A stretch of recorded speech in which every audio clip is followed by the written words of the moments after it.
Ahora, Norby, voy a exponer el punto que me corresponde de la unidad 4 de Derecho de Prácticas 2, que tiene que ver con la denuncia, la acusación y la querella.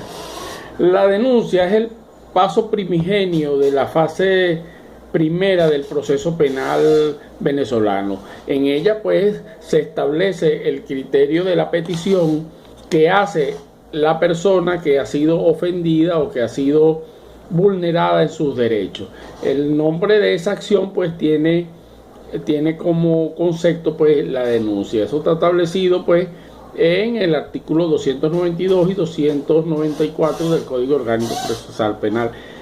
Nuestro sistema es un sistema acusatorio, ¿verdad? De manera que, en virtud de ello, la acción pública de penal corresponde al Ministerio Público como representante del Estado. La importancia de la denuncia, pues, es que frente a la violación de los derechos de las personas, entonces se utiliza este instrumento como mecanismo para canalizar ante los órganos jurisdiccionales la restitución de los derechos o garantías que han sido violentadas. La denuncia tiene que tener una serie de características. La primera de ellas debe ser veraz, por lo que los hechos deben ser descritos tal y cual y como sucedieron. Además, debe ser convincente, ya que cuando vamos a presentar una denuncia debemos tener en cuenta que nos enfrentamos con una estructura poderosa que es el Estado y que va a tratar de desvirtuar o de disminuir el efecto de la denuncia. Tiene que ser precisa. La descripción de los hechos debe ser presentada en forma correcta, pero no a nivel de detalle tan grande para no ocasionar ningún tipo de distorsión en el mismo. Debe ser ordenada, ya que tenemos que trabajar con mucha información, y una vez procesada esta información tiene que tener una correlación de los hechos que se acontecieron. La denuncia, además, tiene que tener una serie de requisitos.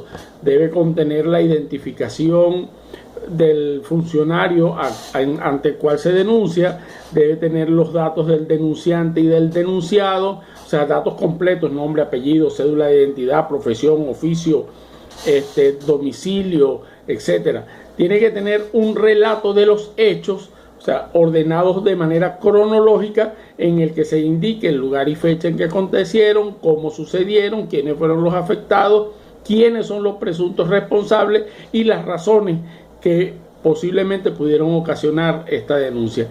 Tiene que tener una fundamentación legal, o sea, basada en artículos de la ley a la que se apela para hacer la denuncia, o en todo caso, cuando se refiere a derechos, pues el sustento constitucional que los mismos tienen. Y tiene que tener un petitorio, que no es más, pues, que la solicitud que hace el denunciante para que le sea restituido su derecho. Los efectos de la denuncia, evidentemente, pues, tienen el efecto restitutorio. O sea, queremos, cuando denunciamos, que los derechos que nos han sido violentados, pues, sean restituidos. La acusación o imputación es el cargo que se formula ante una autoridad competente, de manera que contra personas que se consideran responsables de un delito o una falta. Esta acusación debe también contener una serie de requisitos que están contemplados en el artículo 326 del COP, ¿verdad?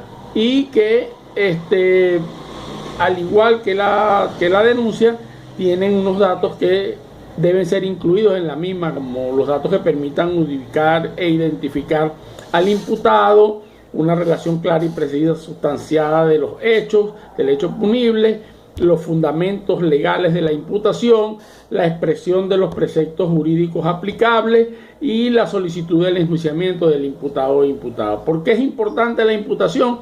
Ya que por principio legal se establece que si no hay imputación, no hay delito; si no hay delito, no hay proceso; si no hay proceso, no hay sentencia; y si no hay sentencia, pues evidentemente que no ha pasado nada, según lo dice. Por ello, la acusación es parte fundamental en el proceso que se inicia con la denuncia. ¿Qué efectos tiene la acusación? Bueno, ahí la acusación pudiera, de acuerdo al juicio, presentar dos efectos. Uno, que se impute al acusado o que se declare inadmisible la acusación. Si se imputa al imputado, si se imputa al acusado, perdón, se le puede dictar una medida privativa de libertad si hay posibilidades de evasión, o se dictará una medida sustitutiva de libertad. En cuanto a la querella es el escrito que informa la acción delictiva a las autoridades cuando una persona a instancia de parte hace la denuncia. La querella es un derecho que tiene la víctima, ¿verdad?, para defenderse o para solicitar la restitución de los derechos que les han sido infringidos, ¿verdad? La querella es un documento que cumple dos funciones. La primera de ellas es informar a la autoridad judicial que se ha cometido un delito, y el segundo es el deseo de participar en el proceso penal. En la querella existen dos personas, el querellante y el querellado. El querellante es la persona que acusa al querellado de haber cometido el delito, y el querellado es la persona denunciada. Existen dos tipos de querella, la querella privada y la querella pública. La primera es la querella que es más habitual y se interpone en instancia de parte, como lo dije anteriormente, y la querella pública la interpone una autoridad pública, en este caso el fiscal del Ministerio Público, con el fin de perseguir el delito sin ser la víctima del mismo. Los requisitos de la querella: debe tener competencia, debe cumplir requisitos formales, y aparte de eso generalmente se establece una fianza como caución con la finalidad de que haya un número de querellas falsas desorbitando ahí, andando allí. Pues entonces, para el ejercicio de esa querella, pues generalmente se solicita una caución. Los efectos de la querella: si las acciones que se cometen no son delitos, no se puede encuadrar dentro del Código Penal. Si se consideran delitos, entonces se va a un proceso de juicio en los que se establecen una serie de elementos de acuerdo a lo establecido en el Código Orgánico Procesal Penal para llevar el procedimiento de juicio en sus tres fases: la fase preliminar, la fase intermediaria y la fase de sentencia. Espero, profesora, que con esto yo haya podido cumplir con los requisitos exigidos para su proyecto en este punto, en este último módulo 4, por lo que espero su respectiva evaluación. Que tenga muy buen día.